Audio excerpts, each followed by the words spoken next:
வணக்கம் ஃப்ரெண்ட்ஸ், இந்த வீடியோவில் நம்ம என்ன பார்க்க போறோம்னா பிரேக்கிங் நியூஸ் தான் ஃப்ரீ ஃபயரில். இன்று அதிகாலையில் முத்துசாமி என்றும் அவர் பேட்ரிக்கு வந்து மெடிக்கெட் வாங்கி கொண்டு இருக்கும்போது பீக் மாப்ளே என்பவர் மோட்டிவேஷன் கொடுத்து விட்டு சென்றார். குமார் என்னும் நபருக்கு காதல் தோல்வி ஆன நாள் தனது நண்பன் ட்வீட் கேட்ட நாள் அவர் தற்கொலை. அவ்வழியாக வந்த மதுப்பிரியர் சொன்ன ஒரு வார்த்தை அவரை காப்பாற்றியது.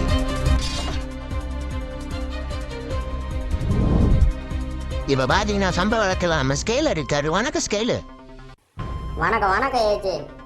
இப்ப பாத்தீங்கன்னா ஸ்கேலு முத்துசாமிக்கு என்னதான் நடந்துச்சாங்க போல, நீங்க தான் நேரில் இருக்கீங்க, கேட்டு சொல்லுங்க. பாத்தீங்கன்னா எது இன்று அதிகாலையில் நம்ம முத்துசாமி மெடிக்கெட் வாங்குறதுக்காண்டி இந்த ஏரியா பக்கம் வந்திருக்காரு. அப்போ பீக் மாப்பிள்ளை என்று 2 வருஷத்துக்கு முன்னாடி இன்ஸ்டா ட்ரெண்டிங்காக இருந்த பீக் மாப்பிள்ளையை பார்த்துருக்காரு.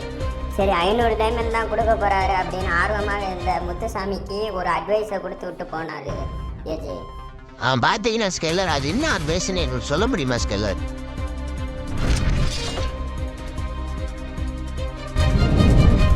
குமார் என்னும் நபருக்கு காதல் தோல்வி ஆன நாள் தனது நண்பன் ட்வீட் கேட்ட நாள் அவர் தற்கொலை. அவ்வழியாக வந்த மதுப்பிரியர் சொன்ன ஒரு வார்த்தை அவரை காப்பாற்றியது. வணக்கம் ஸ்கேலர், இப்ப நீங்க தான் நேரில் இருக்கீங்க. குமாருக்கு என்னதான் நடந்தது? பார்த்தீங்கன்னா எது நேற்று மதியானம் தான் குமாருக்கு லவ் ஃபெயிலியரே ஆயிருக்கு.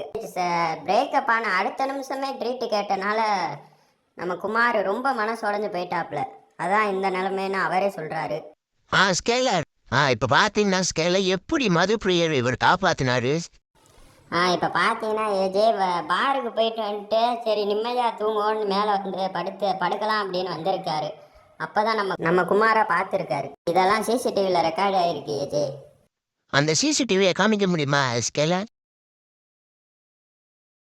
ஏய் மாப்பிளா, கும்பலங்கிறது போத மாதிரிடா, புதஞ்சு போயிடாத.